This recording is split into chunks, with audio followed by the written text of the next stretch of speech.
이제 우리 말씀을 듣고자 합니다. 오늘 하나님 말씀은 에베소서 신약성경 에베소서 1장 22절에서 23절 말씀입니다. 신약성경 에베소서 1장 22절에서 23절. 제가 준 성경으로는 신약성경 310쪽에 있습니다. 에베소서 1장 22절 23절. 다 찾으신 줄 알고 제가 여러분 앞에 공독해 드립니다. 또 만물을 그 발 아래 복종하게 하시고 그를 만물 위에 교회의 머리로 치셨느니라. 교회는 그의 몸이니 만물 안에서 만물을 충만하게 하시는 자의 충만이니라. 아멘.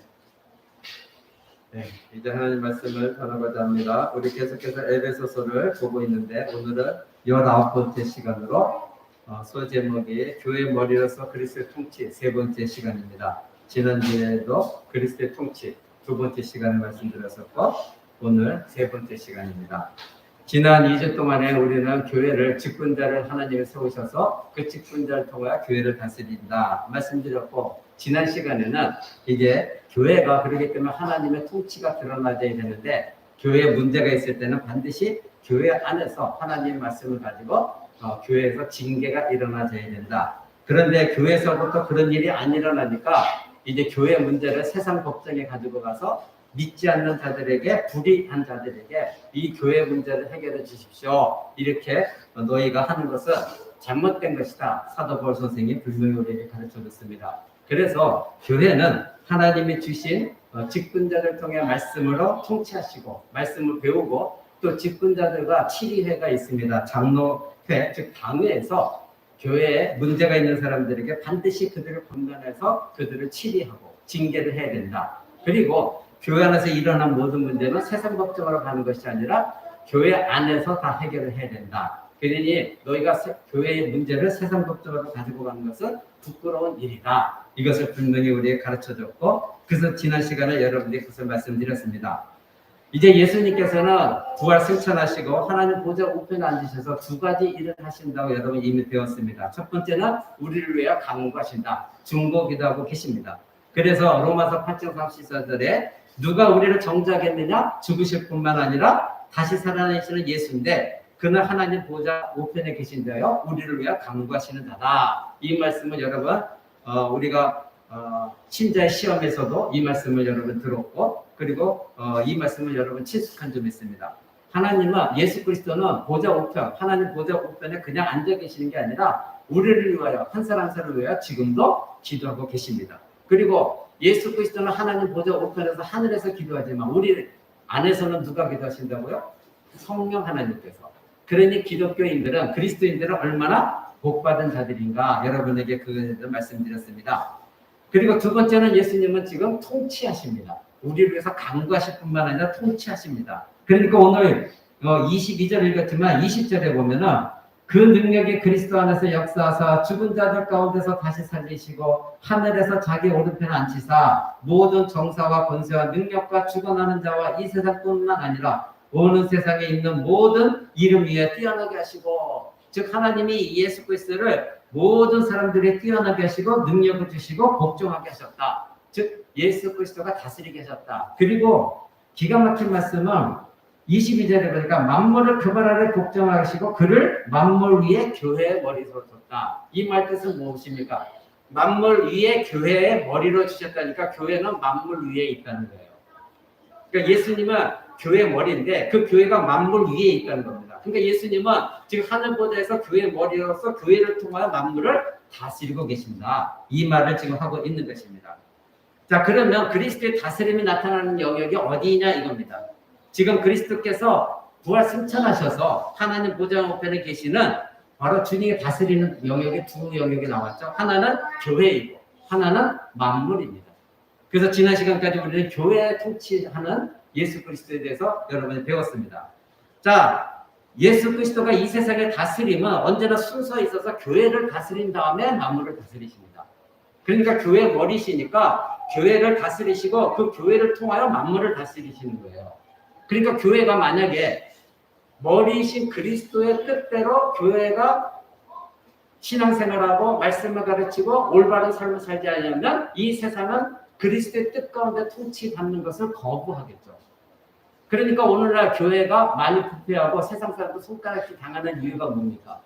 바로 교회가 예수 그리스도의 머리 대신 예수 그리스도의 말씀대로 통치가 받고 올바른 말씀을 가르치면서 올바른 이 세상 속에서 빛을 드러낸다면 이 교회를 통해서 이 세상을 예수 그리스도가 통치하시는데 이 세상 사람들이 교회를 먼저 손가락질한다면 그것은 누구를 손가락질하는 겁니까? 머리이신 예수 그리스도를 손가락질하는 것이죠. 그러니 교회가 교회답지 못하고 신자가 신자답지 못하면 바로 예수 그리스도를 모욕하는 것입니다. 우리는 교회 다니는 것으로 족한 것이 아니라 그리스도의 몸에 접붙여져 있다. 이것을 언제나 우리는 잊어서는 안 됩니다. 우리는 그리스도의 몸이다. 그러니까 여러분들 어디 가서 말과 행동하는 모든 것들이 누구를 드러내냐면 예수 그리스도. 머리이신 예수 그리스도를 드러낸다. 이것을 우리는 꼭 기억해야 되는 것입니다. 이제 우리는 오늘 하나님께서 세상과 만물을 다스리는 방법, 이것을 오늘은 여러분 이해할 수 있어야 됩니다. 눈에 보이는 세상이 됐든 간에 또 신자가 확고히 가지고 있는 신념, 이 모든 것들이 바로 그리스도께서 다스린다는 걸 잊어버리게 되어지면 바로 하나님께서 이 세상을 만물을 다스린다는 것을 우리는 망각하며 살아가 결국 하나님께 영광을 가리우는 겁니다. 자, 그러면 1차적인 영역에서 교회를 다스리는데 이 교회를 통해서 또 세상을 어떻게 다스리느냐? 우리는 이것을 구약의 예를 들어서 여러분이 오늘 함께 보기로 원합니다. 여러분이 많이 알고 있는 바로왕이 있죠. 구약의 바로왕. 이 바로왕이 꿈을 꿉니다. 요셉 이야기입니다. 요셉 그러면 많은 사람들이 좋아합니다. 왜냐하면 큰 교회에서 요셉의 비전에 대해서 요셉과 같은 비전을 품어라. 요셉과 같은 꿈을 꿔라. 이런 말을 많이 가르칩니다. 특히 청소년들이나 청년들에게. 전 그런 설교를 많이 들었습니다. 근데 하나같이 우습습니다. 이 성경 말씀은 자기의 자기가 이것을 세상적으로 해석을 해가지고 사람들에게 완전히 뭔가 심리적으로 그들을 감동시키려고 하는 애를 쓰는 설교들을 많이 봤습니다. 여러분, 하나님께서 요셉에게 꿈을 주신 것은 하나님의 구속사역을 이루기 위한 특별한 꿈이었지 요셉과 같은 너희들이 꿈을 꿔라, 비전을 가지라 그렇게 말한 적도 없고 똑같은 꿈을 이루어지지도 않고 똑같은 비전이 있을 수가 없는 것입니다. 그리고 성경에서 말하는 비전이라고 하는 것은 하나님이 하나님의 구속사역을 이루기 위하여 택하신 백성들에게 일어날 일들에 대해서 미리 알려주시는 것, 그것이 비전이라는 것이지 오늘날 우리가 이 세상에 쓰고 있는 그 비전과 같은 내용이 아니거든요. 근데 자꾸 우리는 교회에서 청년들이나 젊은 우리 청소년들에게 너희가 요셉과 같은 꿈을 꿔라, 다윗과 같은 사람이 되어라, 그리고 요셉과 같은 비전을 품어라. 하나님은 우리에게 똑같은 비전이나 꿈을 주시는 분이 아니에요. 왜냐하면 요셉이 꾸었던 꿈들은 하나님의 구속을 어떻게 이뤄나갈까에 대해서 미리 말씀해 주신 것이죠. 지금 바로왕은 꿈을 꿨습니다. 요셉은 이제 억울하게 팔려가고 이 바로왕 거기에 감옥에 갇혀 있는 신세였었죠. 그런데 꿈풀이를 해줬습니다. 뭐 많은 이야기를 했지만 오늘 그 주제가 아니기 때문에. 근데 하나님께서는 이 꿈이라는 도구도 사용하셔서 세상 권력이 아무리 강하다 할지라도 그 권력이 아무것도 아니라는 것을 요셉을 통해서 우리에게 알려주고 계십니다. 자, 요셉을 통하여 이스라엘의 70인이 애굽으로 내려갔죠. 그래서 애굽에서 살게 되었습니다. 그리고 나서 하나님이 아브라함이 약속하신 대로 약 430년 만에 장정만 300만 명이 넘는 이스라엘 백성, 어마어마한 이스라엘 백성이 되어 출애굽 시키십니다. 바로 이 모든 것들은 하나님의 계획 속에 있는 것이었어요. 그래서 요셉을 미리 팔려가게 하셨고, 비록 요셉은 고난을 당했지만 요셉이 노예로 팔려가고 결국은 바로왕을 만나게 됐고 총리가 되게 됐고 온 애굽 땅을 다스리게 되면서 이스라엘 백성들이 기근해서 그 기근의 위험에서 하나님 구해주셔서 애굽 땅에서 거하게 하신 거예요. 그리고 나서 430년 만에 약속하신 대로 이스라엘 백성을 출애굽한 겁니다. 그러니까 이 모든 것들은 하나님께서 나중에 장차 오실 예수 그리스도를 통하여 이스라엘 백성들이 어떻게 살아남아야 되고 그리고 그들의 가나안 땅에 가는 그 과정 속에서 하나님은 어떻게 우리를 구원하시는가를 보여준 것이지 요셉의 꿈을 통해서 오늘 너희들도 그런 꿈을 꿔라. 그래서 그런 비전을 위해서 국무총리가 되라. 그러라고 이 성경에 기록한 내용이 결코 아니거든요. 근데 왜 많은 사람들이 큰 교회 가서 그런 얘기 듣고 좋아합니까? 예, 세미나 같은 얘기하니까 그래요. 그러니까 하나님 말씀 올바로 전파되어지는 것은 두렵고 오지를 않는 거죠. 사랑하는 성도 여러분, 우리는 애굽에서 요셉이 총리가 되진 이 사실을 통해서 세상 권세에 대한 진정한 통치자는 누구냐? 우리는 오늘 여러분들이 이것을 발견해야 됩니다. 이 세상의 권세를 갖고 있는 자들을 두려워할 것이 아니라 누구를 두려워할 것이냐? 이 세상의 권세가 두렵냐? 아니면 하나님이 두렵냐? 이것을 여러분들이 오늘 발견하셔야 됩니다. 바로가 꿈을 통해서 하나님께서 이 세상에 대해서 어떤 일을 하고 계시고 그리고 세상의 진정한 세상이 갖고 있는 본질은 무엇인가 오늘 여러분들이 발견하시기 바랍니다. 자, 바로의 첫 번째 꿈이 있었습니다. 여러분 창세기 41장 한번 보시기 바랍니다. 구약성경 창세기 41장. 창세기 41장 1절부터 7절 한번 보시기 바랍니다. 제가 여러분께 읽어드립니다. 제가 든 성경은 창세기 63쪽에 있습니다. 만 2년 후에 바로가 꿈을 꾼즉 자기가 하숫가에 섰는데 보니 아름답고 살찐 7 암소가 하수에서 올라와 갈밭에서 뜯어먹고 그 뒤에 또 흉악하고 파리한 다른 7 암소가 하수에서 올라와 그 소와 함께 하숫가에 섰더니 그 흉악하고 파리한 소가 그 아름답고 살찐 7 소를 먹은지라. 바로가 곧 깨었다가 다시 잠이 들어 꿈을 꾸니 한 줄기에 무성하고 충실한 7 이삭이 나오고 그 후에 또 새약하고 동풍에 마른 7 이삭이 나오더니 그 새약한 7 이삭이 무성하고 충실한 7 이삭을 삼킨지라. 바로가 깬 적 꿈이었더라. 이렇게 말하고 있습니다. 자, 지금 바로 이집트의 왕 파라오죠. 그것을 이제 한국 성경 바로라고 번역을 했어요. 자, 이 바로 왕이 꿈을 꿨습니다. 2가지 꿈을 꿨어요. 근데 첫 번째 꿈은 뭐였죠? 바로 하숫가에 서 있는데 아름다운 살찐 7 암소가 올라왔다는 거예요. 근데 이 하수라고 번역된 것을 정확하게 이 한국 번역으로 하수라고 되는데 여러분들이 가진 성경 뭐라고 되는지 잘 모르겠어요. 저는 옛날 성경이기 때문에. 근데 이 하수는 이집트에 흐르고 있는 나일강이에요. 나일강. 나일강에서 이제 살찐 7 암소 7마리가 올라왔어요. 그래서 갈밭에서 뜯어먹고 그 뒤에 파리한 메말른 다른 7 암소가 나일강에서 또 올라왔어요. 그런데 먼저 올라온 7 암소, 살찐 7 암소를 나중에 올라온 7 암소가 파리한 메말른 7 암소가 이들을 잡아먹는 것. 이것을 바로가 꿈을 꾼 겁니다. 그리고 두 번째 꿈은 뭐였죠? 한 줄기 아주 무성한 충실한 7 이삭이 있었어요. 이삭이 자라났어요. 잘 자라났어요. 벼처럼. 근데 그 뒤에 동풍이 불었고 말라 비틀어진 이삭이 나왔어요. 그래서 마찬가지로 이 말라 비틀어진 이삭이 이 아주 충실한 이삭을 모두 먹어버리는 꿈이었어요. 그러니까 이것이 아주 흉흉하니까 이제 바로는 뭔가 두려웠던 것이죠. 자, 여기서 하수라는 것은 아까 말씀드린 나일강입니다. 그러면 애굽은 이집트거든요. 오늘은 이집트입니다. 그럼 이 이집트는 지금도 그렇지만 생경 자체가 어디에 달려있냐면 나일강에 달려있어요. 그 나일강이 젖줄이고 그 나일강에 홍수가 나와서 넘치면 여러분 홍수가 꼭 나쁜 것만 아니거든요. 넘치게 되면 어떻게 해요? 많은 유기물이나 이런 여러 가지가 홍수가 넘치면서 그게 땅에 잔존하면서 비옥한 옥토가 되어집니다. 그래서 이 이집트에는 그러므로 말미암아 농사를 지었을 때 영양분이 풍부해져가지고 많은 곡식을 거둘 수가 있었어요. 그러니까 이집트 사람들은 이 정기적으로 범람하는 나일강이 생명으로 여겼어요. 그래서 나일강을 신으로 섬겼어요. 그래서 나일강이 신성시했던 것이 이집트였습니다. 그때 당시 애굽이었습니다.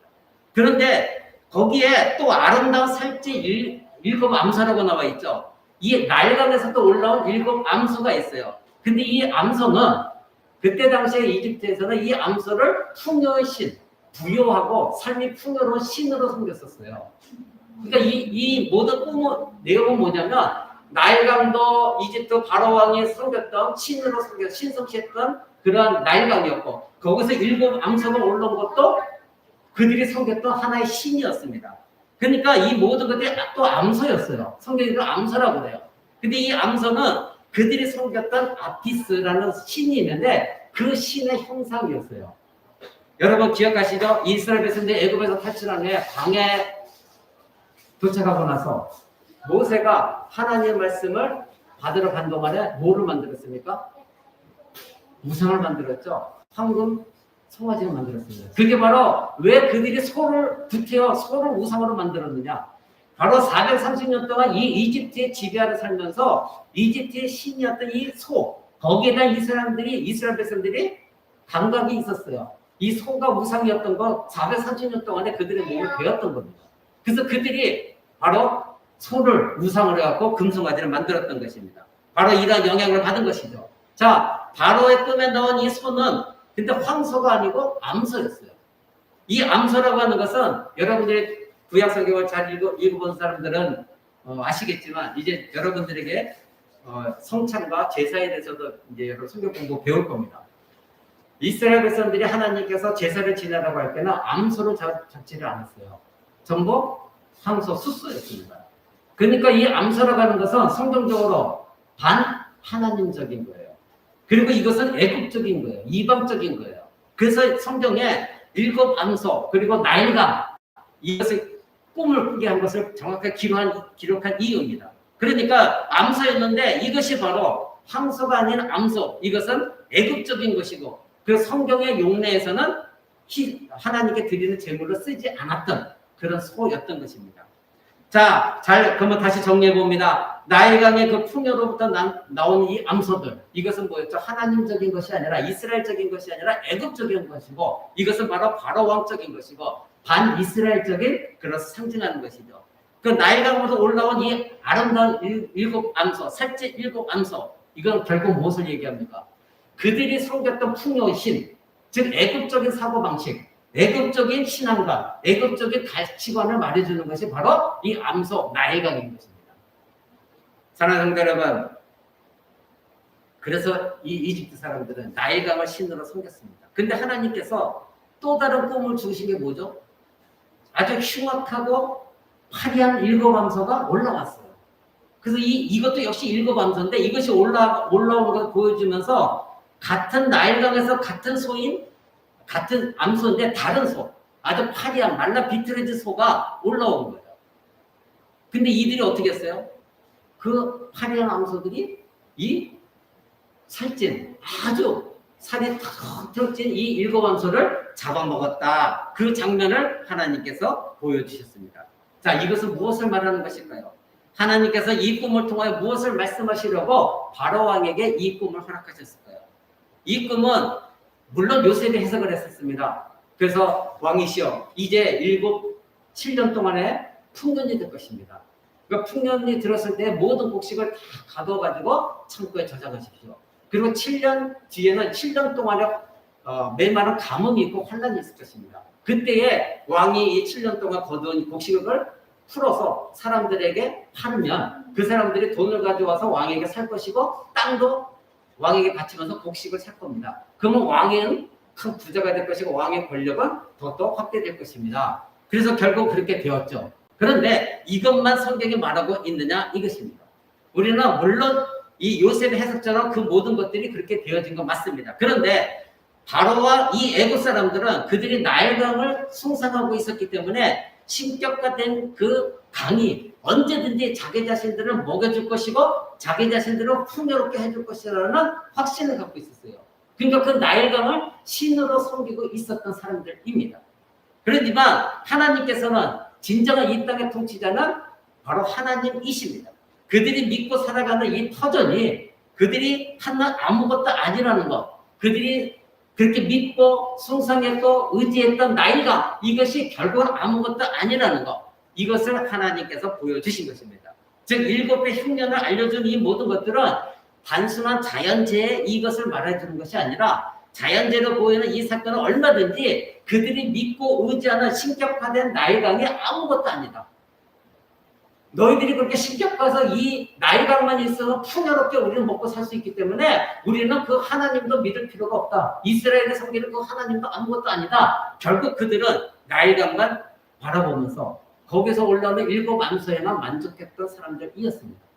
즉 이스라엘 백성들이 히브리 신인 여호와 하나님을 우리는 의지할 필요도 없다. 이렇게 알고 있었던 사람들이 바로 애국 사람들이었습니다. 사랑하는 성도 여러분, 하나님께서 이 바로왕에 주신 이 꿈이 우리에게 알려주는 것이 무엇인가 우리는 정확하게 알아야 됩니다. 하나님께서 애굽에게 모세를 보내실 때 잘 보십시오. 바로왕에게 갑니다. 모세가 그때 어떻게 합니까? 믿지를 않았습니다. 이스라엘 백성들을 이제 바로왕에서 해방시켜 주시고 우리가 섬기는 하나님을 섬기도록 우리를 떠나보내게 해주십시오. 바로왕이 듣지 않았습니다. 그때 첫 번째 징조로 보여주셨던 게 무엇입니까? 모세가 지팡이로 나일강을 쳤을 때 어떻게 했습니까? 나일강이 피로 물들었습니다. 그들이 숭상했던 그 나일강, 그렇게 풍요로웠던 그 나일강을 하나님께서 모세에게 그 나일강을 지팡이로 쳐라 했을 때 그 나일강이 뭐로 바뀌었어요? 피로 다 바뀌었어요. 결국 이 뜻은 무엇입니까? 하나님이 알려주시고자 하는 것은 무엇입니까? 거기에는 생명이 없다는 겁니다. 너희가 지금 애국 사람 너희들이 그 나일강을 신으로 섬기고 있고 거기서 모든 거 풍요롭기 때문에 거기서 너희들이 의지하고 그것만 바라보고 있지만 하나님은 여호와 하나님은 살아계신 하나님인데 봐라 너희가 그렇게 신처럼 섬긴 이 나일강을 봐라 어떻게 바뀌었어요? 피로 바뀌었어요. 피는 죽음 다음에 나오는 거 죽음을 연상하는 게 피입니다. 결국은 하나님께는 너희들은 아무것도 아니라는 거예요. 너희가 그렇게 섬겼던 나일강은 아무것도 아니에요. 하나님께서 모세에게 보여주셨던 게 바로 그것이었습니다. 애국 사람들이 아무리 살찐 송아지를 암소를 신을 섬기고 나일강의 풍에 젖어 있다 할지라도 거기에는 참된 생명은 없다는 것입니다. 바로 죽음, 피로 변화버린 것. 그것을 너희는 알라 이것이었습니다. 애굽의 살찐 암소들은 파리하고 그리고 흉악한 7 암소들에게 도륙을 당했습니다. 꿈에서. 결국 세상에는 소망도 생명도 없는 것이고 죽음과 절망만이 그들이 맞게 되어지는 것입니다. 사랑하는 성도 여러분, 신자는 진리를 알고 깨달은 자고 그리고 세상이 보여주는 그 비전이 얼마나 허황된 것인가 우리는 알아야 됩니다. 그래서 우리는 성경적으로 자녀들을 가르칠 때도 쓸데없이 세상적인 비전을 너희는 가져라, 비전을 품어라, 비전을. 근데 그 비전이 뭐냐 이거예요. 결국은 교회에서 알려주는 것이 세상의 비전을 알려주는 것이지 성경적인 비전을 알려주는 것이 아니잖아요. 근데 자꾸 청년들을 돋보입니다. 너희들 비전이 있다. 요셉과 같은 꿈을 꿔라. 요셉과 같은 똑같은 꿈을 꿀 수가 없습니다. 왜? 그것은 요셉에게 준 꿈, 그리고 바로왕의 준 꿈을 해석하게 한 요셉의 그 능력은 하나님께서 그 요셉이라는 사람 땅을 어떻게 지금 통치하고 계시는가. 즉 요셉은 교회, 하나님 백성이었습니다. 그러니 하나님은 요셉을 통하여 애국 땅을 치리하도록 그 요셉을 국무총리로 세우셔서 하나님 뜻을 행하도록 하신 분이 하나님이십니다. 근데 우리는 거기서 그걸 바라봐야 되는데 자꾸 세상적으로 요셉과 같은 꿈을 꾸고 국무총리가 되어라. 너희가 이렇게 하면 요셉처럼 지도자가 될 수 있다. 아닙니다. 구속사 때문에 이스라엘 백성을 구속하기 위하여 요셉에게 그다음 꿈을 주셨고 요셉에게 꿈풀이 해몽을 주셨고 요셉에게 지혜와 능력을 주신 거예요. 사랑하는 성도 여러분, 하나님께서는 7년 기근을 통해서 앞에 7년 풍년이 별것 아니라는 거 이것을 분명하게 보여주셨습니다.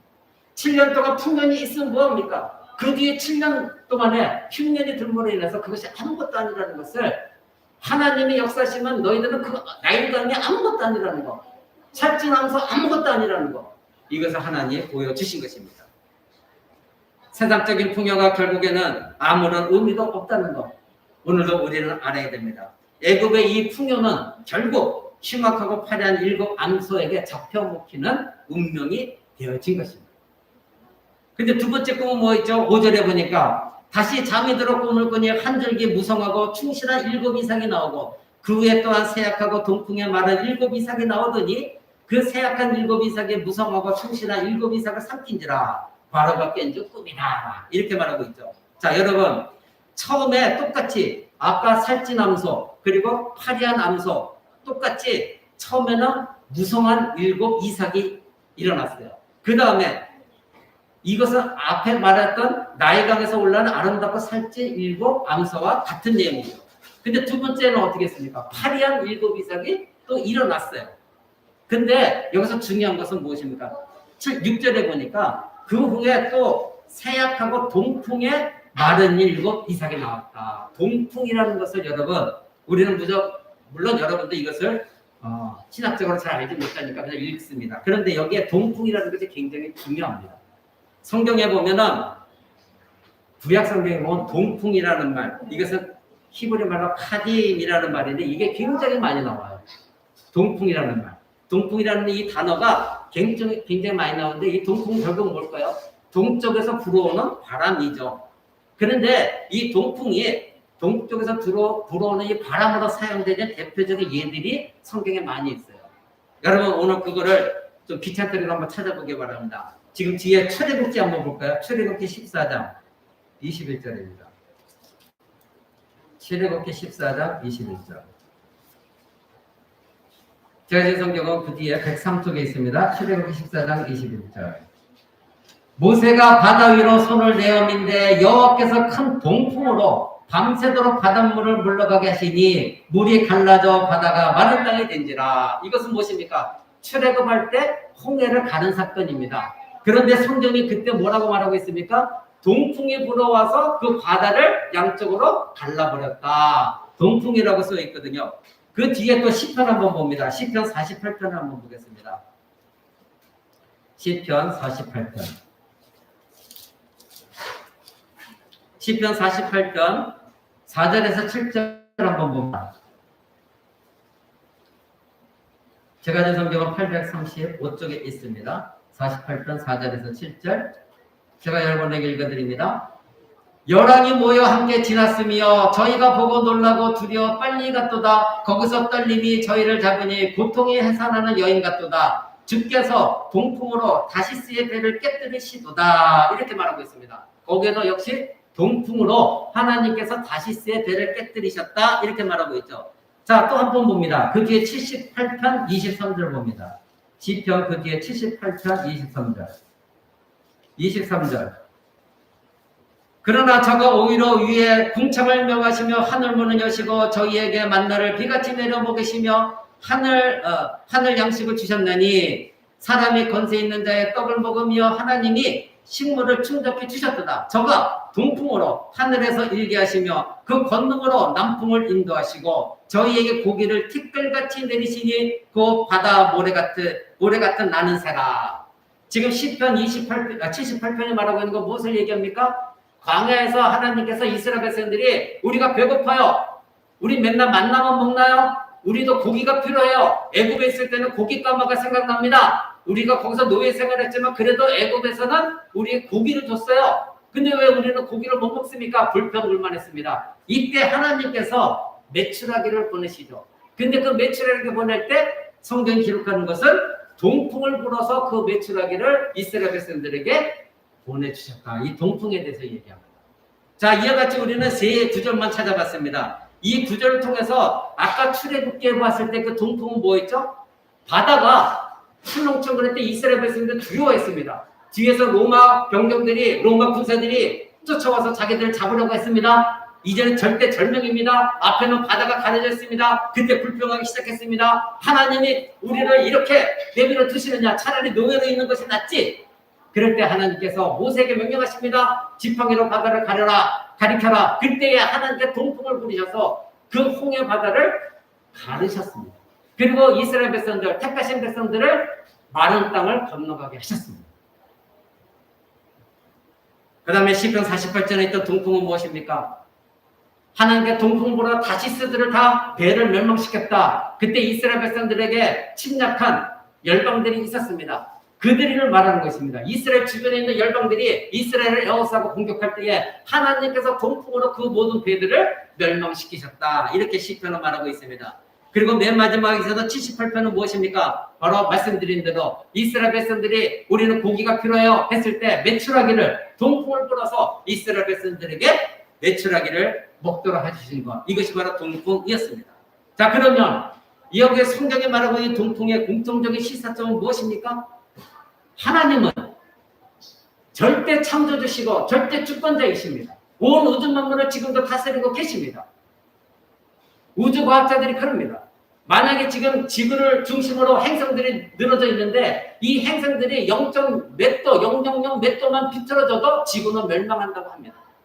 그러니 이 지구 속에 있는 하나님의 창조하신 하나님 거룩한 백성들을 보호하기 위하여 하나님은 지금도 온 우주 만물을 우주 속에 띄워주시고 붙들고 계시는 분이 하나님이십니다. 그러니 지금 여러분들이 세 군데를 읽었지만 모든 것들이 하나님께서 자연재해를 통하여 자연의 현상을 바꾸셔서까지 변개시키셔서까지 이스라엘 백성들을 구원하시고 그리고 이스라엘 백성들의 열방들이 그들을 침략하는 걸 막으시고 그리고 이스라엘 백성들이 배고프다 했을 때에 자연까지 변화시키셔서 그들에게 먹을 것 공급하시는 그 하나님을 여러분 만나셔야 됩니다. 그때 여기서 말한 것이 무엇입니까? 동풍이었습니다. 모두가 공통적으로 동풍을 불어주셨다 이렇게 말하고 있는 것입니다. 자, 그렇다면 바로가 두 번째 꿈을 꾸었던 이 애굽 땅에 있었던 일곱 이삭, 나중에 두 번째 일어났던 일곱 이삭은 어떻게 됐다고요? 동풍에 의해서 나타났다. 동풍에 의해서 쇠약해졌다. 말라 비틀어졌다. 이렇게 말합니다. 그런데 그 동풍에 의해서 말라 비틀어진 이삭들이 잘 자란 풍성한 그 이삭들을 어떻게 했다? 잡아먹었다. 이렇게 말합니다. 그러니까 이것은 무엇을 얘기합니까? 앞에 일곱 암소라든가 그리고 앞에 말했던 일곱 이삭, 풍요한 이삭, 이 모든 것들은 이 세상의 가치관들입니다. 이 세상의 인생관들이고 세계관입니다. 이 세상의 생각들입니다. 이 세상은 풍요하면 만족입니다. 내가 돈이 많고 권세가 많고 이 세상에 가진 것이 많으면 내가 성공만 하면 만족입니다. 그러니 교회 안에도 이 세상의 문화가 들어와서 교회를 온통 이 세상의 인생관으로 가치관으로 다 바꿔버렸어요. 그러니까 아무리 예배를 드려도 올바른 하나님 말씀이 선포되어지면 그것은 싫어하고 이 세상의 가치관을 도입해서 얘기하지만 그것은 은혜 받았다 얘기하는 것이 오늘날 성도들이에요. 사랑하는 성도 여러분, 하나님 앞에서는 이 일곱 암소도가 됐던 일곱 풍요한 이삭이 되었던 하나님 앞에서는 그 모든 것들이 무용지물입니다. 하나님은 그 모든 것들을 멸절시킬 수 있는 분이 하나님이십니다. 오늘 여러분들이 그것을 만나셔야 됩니다. 하나님은 바로 이 요셉을 통해서 그것이 얼마나 헛된 것인가를, 그리고 이스라엘 백성, 요셉을 통한 이스라엘 백성을 통해서 하나님이 지금도 어떻게 일을 하고 계신가를 믿지 않는 애국 백성들에게 적나라하게 보여주고 계신 것입니다.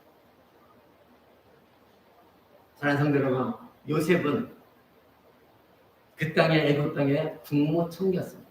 그리고 바로 왕의 다음 서열이었습니다. 즉 요셉 위에는 바로 왕밖에 없었고, 그리고 요셉이 모든 걸 통치했습니다. 그렇다면 요셉은 바로의 신하였겠죠. 근데 성경은 뭐라고 기록하고 있는지 아십니까? 이 대목을 잘 주의 깊게 읽는 사람들이 별로 없어요. 창세기 45장 다시 돌아갑니다. 45장 8절 보십시오. 창세기 45장 8절. 제가 읽어드립니다. 그런즉 나를 이리로 보낸 자는 당신들이 아니요 하나님이시라. 하나님이 나로 바로의 아비를 삼으시며 그 온 집의 주를 삼으시며 애굽 온 땅의 치리자를 삼으셨나이다. 아멘. 사랑하는 성도 여러분, 지금 이 요셉을 팔았던 형제들이 나중에 이 요셉이 애굽 나라의 국무총리가 된 것을 알고 거기서 벌벌벌 떨고 있었습니다. 그때 이 형들을 진정시키면서 한 말입니다. 당신들이 팔았지만 이것은 당신들의 판 행위이지, 하나님은 당신들이 그러한 악한 행위를 통하여 나를 선하게 바꾸셔서 국무총리가 되게 했습니다. 이것을 지금 고백하고 있는 거예요. 그런데 오늘 우리가 보고자 하는 것은 하나님이 뭐라고 했어요? 나로, 즉 요셉으로 하여금 바로 왕의 아비를 삼으셨다는 거예요. 아버지로 삼으셨다는 거예요. 여러분 이 성경을 읽으면서 이 부분을 여러분 깨달은 적이 있습니까? 바로 요셉을 바로 왕의 아버지로 삼으셨다는 거예요. 그리고 나서 뭐라고 합니까? 온 집의 주를 삼으셨다. 즉 바로 왕이 다스리는 모든 땅, 바로 왕이 있는 지방까지 포함한 모든 땅에 자기 자신을 주인으로 삼으셨다. 이것이 교회입니다. 이것이 하나님의 백성입니다. 하나님이 이렇게 하셨습니다. 근데 우리는 오늘날 교회가, 오늘날 지국교회조차도 이 세상의 종로로 타고 있지, 이 세상의 아비가 되어지고 이 세상에 하나님의 권세를 드러낼 수 있는 통로로 쓰임받는 교회가 얼마나 되느냐 이겁니다. 그저 성도들이 많이 오고 물질 많이 바치고 교회에 와서 많은 사람들이 웅성되어지만 우리 교회가 이 정도요 권세 그거는 자랑할지언정 그 교회 안에 하나님께서 친히 예수 그리스도가 머리가 돼서 친히 징계하시고 통치하시고 다스리고 그 교회를 통해 하나님의 나라가 이런 나라다. 하나님이 저 살아계신 절대적인 하나님이시다. 이것을 드러내고 있느냐 이겁니다. 요셉은 노예로 팔려갔었습니다. 그런데 국무총리로 삼아줬습니다. 우리는 거기까지만 알고 있습니다. 그래서 많은 사람들이 아까 말씀드린 대로 너희는 요셉처럼 되라. 그런데 하나님 말씀하신 거 이 요셉을 바로의 아비로 삼으셨다는 거예요. 지금 요셉은 성령에 감동되어서 이 말을 하고 있는 것입니다. 자기 개인적으로 말한 것이 아닙니다.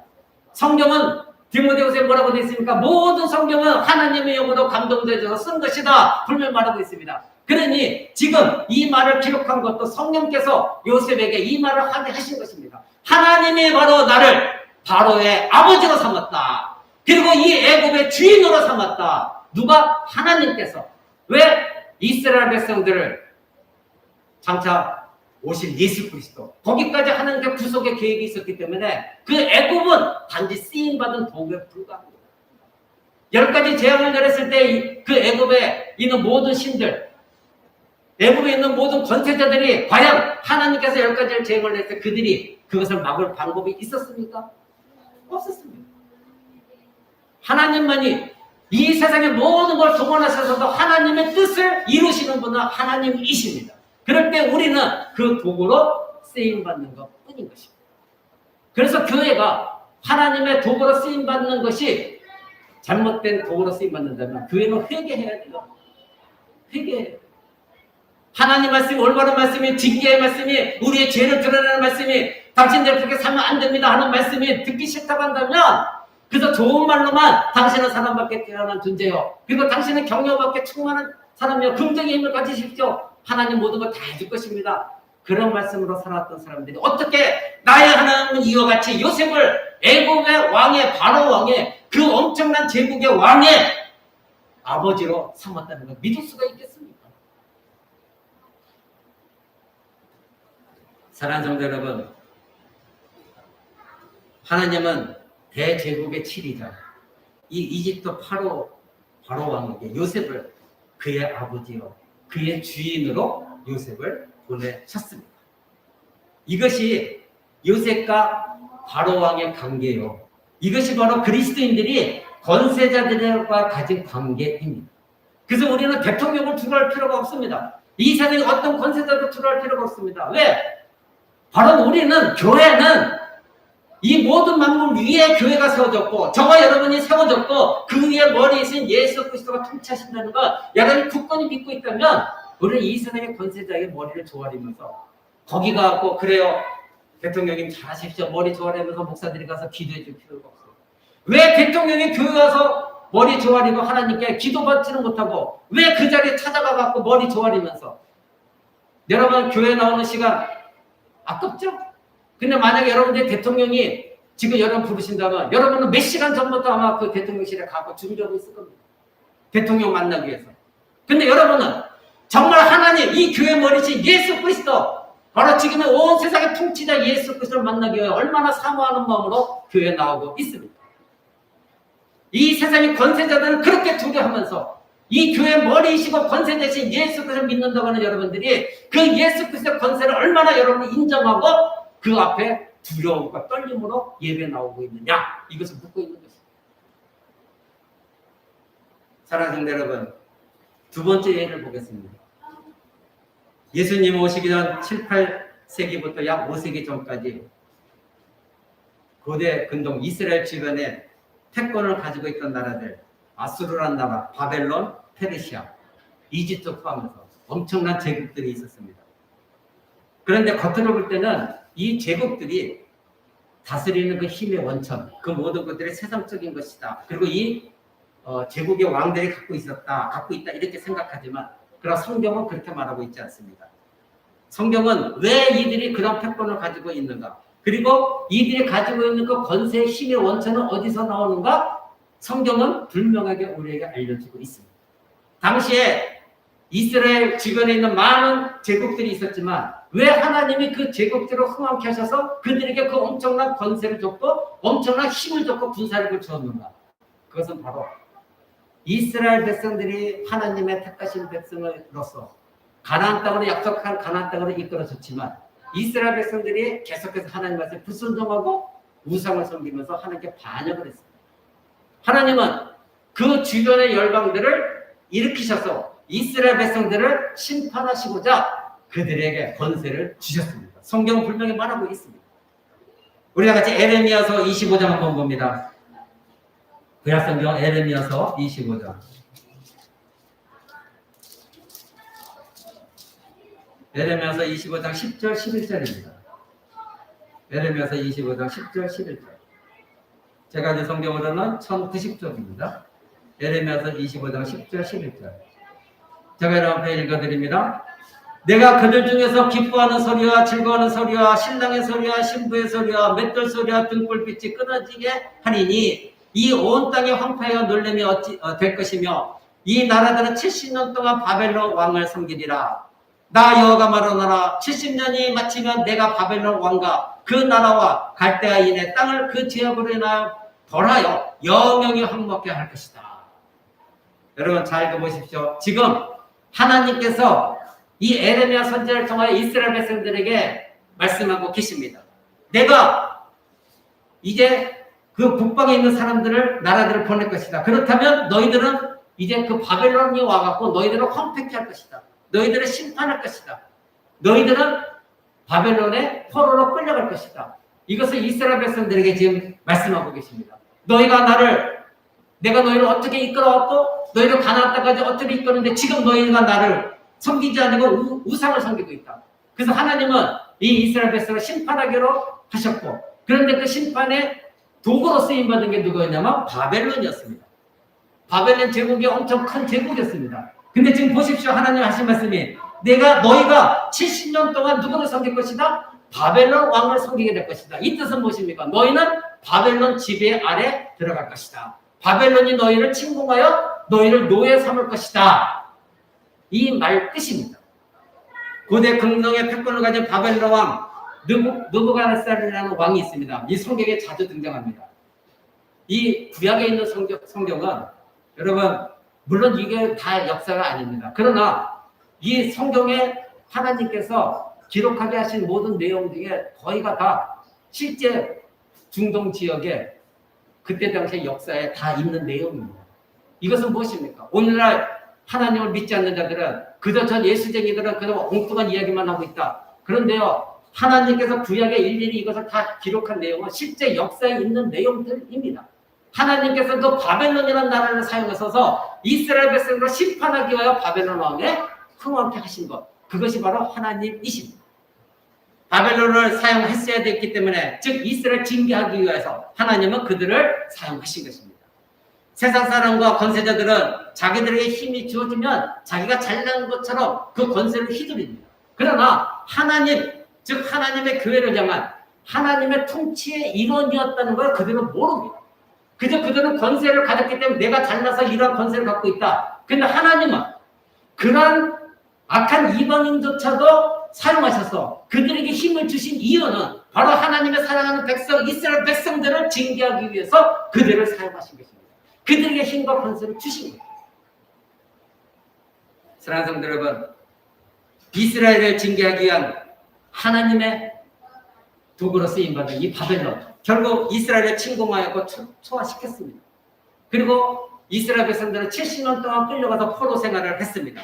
그런데 하나님께서 반전을 일으키십니다. 자, 12절, 나 여호와가 말하노라. 70년이 마치면, 즉 70년 포로 생활이 끝나게 되어지면 내가 바벨론 왕과 그 나라와 갈대아인의 땅을 그 죄악으로 인하여 벌하여 영영이 황목케 할 것이다.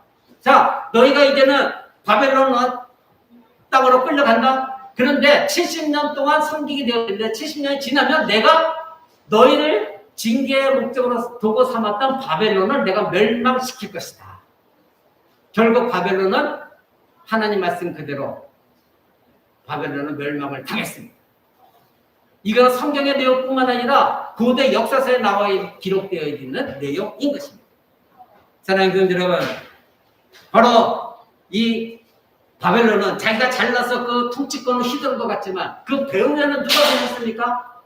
바로 살아계신 하나님, 하나님의 주권 속에 있었다는 것, 이들만 모르고 있었던 것입니다. 즉 그들의 흥망성쇠는 곧 하나님께 달려 있었습니다. 그러나 그들은 하나님을 알지 못했기 때문에 그것을 깨닫지 못한 것입니다. 12절에 나 여호와가 말하노라. 70년이 마치면, 결국 이스라엘 백성은 70년 뒤에 다시 회복되어져서 예루살렘으로 돌아오게 되어집니다. 사랑하는 성도 여러분, 바벨론은 지금 자기 스스로 힘을 가진 것이 아니었습니다. 바로 하나님은 바벨론을 이스라엘을 징계하기 위한 도구로 사용하셨지만 그리고 쉽게 그것을 다시 허물어 버리셨습니다. 주신 권세를 다시 70년 만에 그들을 멸망시키셨습니다.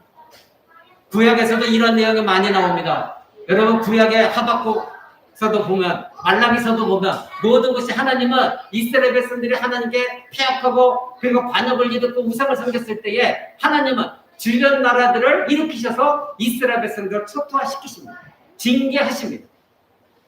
어떻게 교회에서 하나님은 심판하시는 하나님이 아니다. 하나님은 징계하시는 하나님이 아니다. 하나님은 진노하시는 하나님이 아니다. 말할 수가 있겠느냐 이겁니다.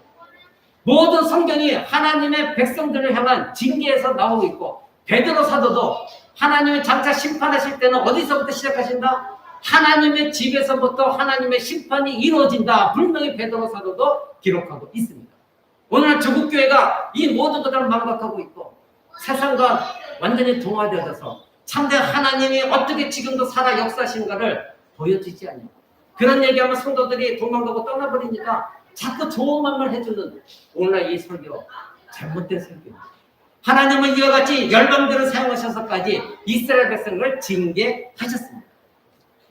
사랑하는 성도 여러분, 마찬가지로 페르시아 그리고 바사왕 그 사람들도 모두가 다 하나님의 교회가 온전하게 세워지고 하나님의 구속사를 이루기 위해서 그들은 쓰임받았던 것뿐입니다. 하나님은 이 바사왕, 즉 페르시아 왕이었던 바로 고레스라는 왕도 하나님이 사용하셨어요. 그래서 심지어 성경에 뭐라고 기록하냐면 기름 부은 자다 이렇게 표현하고 있어요. 이사야서 45장 한번 보겠습니다. 이사야서 45장 1절입니다. 이사야서 45장 1절. 제가 든 성경은 1021쪽에 있습니다. 이사야서 45장 1절. 나 여호와는 나의 기름 부음 받은 고레스의 오른손을 잡고 열국으로 그 앞에 항복하게 하며 열왕의 허리를 풀며 성문을 그 앞에 열어서 닫지 못하게 하리라. 내가 고레스에 이르기를 이렇게 말씀하십니다. 고레스는 바로 페르시아 이방의 왕입니다. 그런데 하나님께서는 이스라엘 백성들을 다루시기 위하여 이 고레스 왕에게 기름을 부었다. 하나님께서 쓰시는 도구로 기름을 부었다. 이렇게 분명히 성경 기록하고 있습니다. 얼마나 놀라운 하나님은 이스라엘의 정신 차리게 징계하기 위해서 이방 왕, 페르시아 왕, 고레스 왕까지도 기름 부으셔서 하나님이 그 고레스 왕을 사용하신 것입니다. 사랑하는 성도 여러분, 하나님은 세계를 지금도 움직이고 계십니다. 따라서 신자인 우리들은 세상을 두려워해서는 결코 안 되는 것입니다. 하나님은 우리를 위하여 세상을 움직이시키는 분이시고 교회는 세상 속에서 세상의 세력을 부러워하지 말아야 됩니다. 그것은 없어질 한낱 안개와 같은 것들입니다. 잠깐의 꿈과 같은 것입니다. 우리가 잠에서 깨면 그 꿈은 사라집니다. 안개는 해가 뜨면 그 안개는 사라져 버리는 것들입니다. 우리가 하나님과 함께 영원히 온 우주 만물을 다스리게 될 영광스러운 날, 그 날을 여러분들이 고대하고 그리고 우리는 그 하나님과 함께 이 영광스러운 일들을 위해서 쓰임받고 있다는 것을 여러분들이 기억하고 하나님께 감사하며 하나님을 의지해야 됩니다. 비록 지금은 우리가 연약합니다. 힘이 없습니다. 때로는 고난도 받고 있고 여러 가지 힘든 일도 있습니다. 그러나 이런 것들을 위해서 여러분이 부끄러워하지 마시고 우리는 하나님의 영광을 바라봐야 됩니다. 하나님은 지금도 교회를 통하여 교회 몸에 접붙여진 나 한 사람 한 사람을 통하여 이 코람들교를 통하여 그리고 진정으로 예수 그리스도의 몸에 접붙여진 한 사람을 통하여 하나님은 지금도 하나님의 절대적인 권세를 지금도 드러내 보이고 계시다는 것, 다스리고 계시다는 것, 여러분들이 이것을 잊지 마셔야 됩니다. 그러게 나 한 사람은 연약하지만 내가 어느 곳에 가든 하나님 말씀대로 살아갈 때에 하나님은 나를 통하여 그 하나님의 권세가 드러나도록 하나님께서 일하실 것입니다. 예수님께서 살아계실 동안 우리에게 가르쳐 주신 기도가 있죠? 왜 주기도문에 하나님 나라가 임하옵시고 왜 이렇게 기도하라고 하셨을까요? 하나님의 나라를 이 땅에 이루어지게 하시는 분은 하나님 자신이십니다. 하나님께서 당신의 나라를 이 땅에 오게 하실 때에 거기에 우리의 기도가 필요하다는 것입니다. 그러므로 하나님 나라가 이 땅 가운데 이루어질 때에 신자들의 신앙을 위한 영적 전투가 필요합니다. 우리는 이 땅에 살아갈 때에 하나님의 거룩한 백성으로서 기도하면서 영적 전투해야 됩니다. 이 세상이 혈과 육의 싸움이 아니라 악한 영들이 잡고 있는 공중 권세를 갖고 있는 악한 영들과 싸우는 것이지 이 세상의 권세와 싸우는 것이 아닙니다. 그러니 이 세상의 권세자를 붙들고 있는 그 악한 영들과 대적하는 것, 그들이 바로 그리스도인들입니다. 그래서 예수님이 가르쳐 주신 기도가 하나님의 나라가 임하기를 원합니다. 이렇게 기도하라는 거예요. 이 기도를 가지고 영적 분투 끊임없이 싸워 나가라는 것입니다. 과연 교회가 그런 영적 군사가 되어져 있느냐? 우리는 영적 전투가 필요합니다. 그리스도께서 다스리는 나라는 교회가 그리고 성도가 세상 속에서 어떻게 살아가느냐를 통해서 하나님의 나라는 이 땅 가운데 이루어지는 것입니다. 오늘 설교서대 요셉에 대해서 말씀드렸습니다. 이 요셉은 비록 노예로 팔려갔지만 그러나 하나님은 그런 가정 속에서 하나님의 뜻이 분명히 드러나지도록 이 요셉을 사용하셨습니다. 결국은 바로 왕의 아비로 삼았다. 그리고 애국 땅의 주인으로 삼았다. 성경은 분명히 말하고 있습니다. 그 요셉 한 사람을 통하여 하나님은 교회가 이 세상을 지배하는 것이고 하나님은 그 교회를 통해서 요셉을 통해서 어떻게 애국 땅을 치유했는가, 치리하셨는가 이것을 보여주고 있는 것입니다. 사랑하는 성도 여러분, 그리스도는 지금 말씀과 성령으로 우리를 통치하십니다. 그리고 교회를 보존하고 교회를 다스리고 계십니다. 말씀과 성령입니다. 그래서 무엇입니까? 영과 진리입니다. 그래서 예배할 때는 오직 영으로서 진리로서 예배하는 것이다. 예수님 말씀하신 이유인 것입니다. 이 하나님의 통치하심이 다스리심이 교회를 통해서 나타나기 때문에 예수님이 너희는 기도하라. 하나님의 나라가 임하옵시고 이렇게 기도하라고 우리에게 가르쳐 주신 것입니다. 그리스도는 그래서 말씀과 성령으로 우리를 통치하십니다. 그러나 이 세상은 아직도 예수 그리스도께 무릎 꿇지 않은 사람들이 있습니다. 히브리서는 분명히 말하고 있죠. 아니 히브리서 성경 말하고 있지 않더라도 우리는 그것을 알고 있습니다. 히브리서 2장 8절을 보겠습니다. 신약성경 히브리서 2장 8절. 히브리서 2장 8절입니다. 제가 제 성경으로 353쪽입니다. 히브리서 2장 8절. 만물을 그 발 아래 복종하게 하셨느니라 하였으니 만물로 저에게 복종하게 하셨은즉 복종치 않은 것이 하나도 없으나 지금 우리가 만물이 아직 저에게 복종한 것을 보지 못한다. 예, 하나님께서 모든 만물에 예수 그리스도 발 앞에 무릎 꿇게 하셨습니다. 모든 만물 위에 오늘 에베소서 본문 말씀 무엇이었습니까? 모든 만물 위에 교회를 세우셨고 교회 머리로 예수 그리스도를 두셨습니다. 그렇다면 교회 머리신 예수 그리스도 앞에 모든 만물이 복종해야 되는데 지금 성경에 말하고 있는 건 아직 모두가 예수 그리스도께 복종하지 않고 있다. 이렇게 말하고 있습니다. 자, 그러면 이 말씀을 읽고 있는 우리는 어떻게 해야 됩니까? 그러면 이제 모든 만물이 예수 그리스도 앞에 복종하게 하려면 누가 이 일을 감당해야 됩니까? 누가 해야 되는 것이냐 이겁니다. 누구입니까? 하나님의 백성이 저와 여러분 그리고 그런 하나님 백성들 모여있는 교회가 그 일을 해야 되는 겁니다. 그러니 예수 그리스도는 우리의 머리시고 교회의 머리신 예수 그리스도는 우리를 통하여 세상을 통치하고 다스리면서 교회 발 앞에 무릎 꿇게 모든 만물이 속히 예수 그리스도의 무릎 꿇도록 우리는 삶을 통해서 말씀을 통하여 하나님의 나라 복음을 전해야 되는 것입니다. 그것이 신자의 사명입니다. 그저 교회 나와서 우리 가정 잘 되게 해주세요. 축복해 주세요. 복 주세요. 우리 남편이 사업에 성공하게 하시고 자녀들이 서울대학 가게 하시고 우리 건강 주시고 행복하게 잘 살게 해주세요. 이것 때문에 예수 그리스도가 이런 이 땅의 것들 때문에 예수님 십자가 못 박혀 죽으시고 그리고 하나님이 예수 그리스도를 부활승 찍게 해서 교회 머리로 세우신 것이 아닙니다. 분투하라는 겁니다. 이 땅에 아직도 예수 그리스도 발 앞에 무릎 꿇지 않은 사람들이 많이 있다는 것입니다. 그러면 이제는 누구를 통해서 한다는 겁니까? 저와 여러분을 통해 교회를 통해 그 일이 이루어지기 위해서 예수님은 하나님의 나라가 임하옵시고 이것을 기도하라 우리에게 가르쳐 주신 것입니다.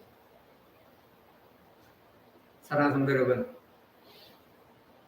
이 땅에서 우리가 살아가는 동안에 신자로서 하나님께 이와 같이 기도하고 악을 아까 싸우고 그 악을 물리쳐가는 그리스도의 교회가 참된 그리스도의 몸이 정말로 영적인 대각성이 일어나서 올바로 세워져 가는 것, 그것에 저와 여러분들은 쓰임 받아야 됩니다. 우리 사람들께 비록 작지만 그래서 너무나 말씀이 강력해서 도망가지만 그러나 우리는 살아 있어야 돼요. 여러분의 눈이 살아 있어야 돼요. 하나님은 수많은 사람들을 필요로 하지 않았습니다. 구약에도 보면 하나님이 수많은 사람을 통하여 이스라엘 백성을 구원하신 것도 아닙니다. 수많은 사람을 통하여 말씀을 전파하게 하신 것도 아닙니다. 소수의 사람들, 하나님을 택하신 사람들을 통하여 하나님은 일하십니다. 우리 사람들에게 몇 명 안 되지만 여러분들은 영적 분석을 통하여 여러분을 통해서 그리스도의 통치가 드러나지는 것들을 세상 사람들에게 보여주셔야 됩니다. 그것이 우리들의 사명입니다. 말씀 몇 가지 합니다. 하나님께서는 세상을 다스리면서 이 세상에 전적으로 하나님의 통치 아래 있으니 우리는 가만히 있어라. 너희는 가만히 있어라. 내가 통치한다. 이렇게 말씀하지 않으셨습니다. 하나님 백성이 된 자들은 이제 자기 삶 속에서 이 악한 세력들과 대적하고 싸워야 됩니다. 그래서 에베소서도 말씀하고 있습니다. 너희는 하나님의 전신갑주를 입고 싸워라. 혈과 육의 싸움을 하지 말고 영적 싸움을 하라. 그렇게 우리에게 분명히 말씀하고 있습니다. 영적 싸움에서 각각 개인이 승리했을 때 교회가 승리하는 것이고 교회가 승리하는 것은 곧 그리스도의 통치가 드러나지는 것입니다. 저는 우리 코람덕교회 소망의 기도하는 것이 있습니다. 이 코람덕교를 통하여 하나님의 통치가 드러나지길 원합니다. 이 코람덕교를 통하여 하나님의 참된 말씀이 선포되어지는 것이 드러나지기를 원합니다. 비록 작은 교회지만 하나님께서 기뻐하시는 교회가 되어지길 원합니다. 모든 권세는 하나님께 있기 때문에 우리가 그 하나님의 나라가 이 땅 가운데 이루어지는데 이 작은 교회가 조금이나마 도구로 쓰임받을 수만 있다면 그것으로서도 우리는 만족하고 감사하고 행복합니다. 그러나 우리 코람덕 성도 모두가 그러한 사명감을 가지고 살도록 도와달라. 이렇게 기도합니다. 소망합니다. 사랑하는 여러분, 만물을 다스리는 분은 하나님이십니다. 바로 교회를 통해서 만물을 다스리시고 그 교회의 머리는 예수 그리스도입니다. 저와 여러분들의 매일의 삶이 분투하는 교회로 살아가시기 바랍니다. 말씀을 붙들고 분투하는 모습으로 살아갈 때 여러분들이 가는 곳 어디든 모든 것이 주님이 즉 예수 그리스도가 여러분과 함께 머리로서 그곳에 영광스럽게 드러나지는 것. 그래서 우리는 하나님의 나라가 임하옵소서. 이것이 오늘도 우리의 삶의 터전에서 누구를 만나든 간에 하나님의 나라가 임하게 되어지는 그 영광을 나를 통해서 하나님 이루어지게 해달라고 간절한 소망 갖고 살아가는 것. 그것이 진정한 그리스도의 인이고 예수 그리스도의 몸인 교회 여러분의 일원이 되는 것입니다. 다 같이 기도하겠습니다.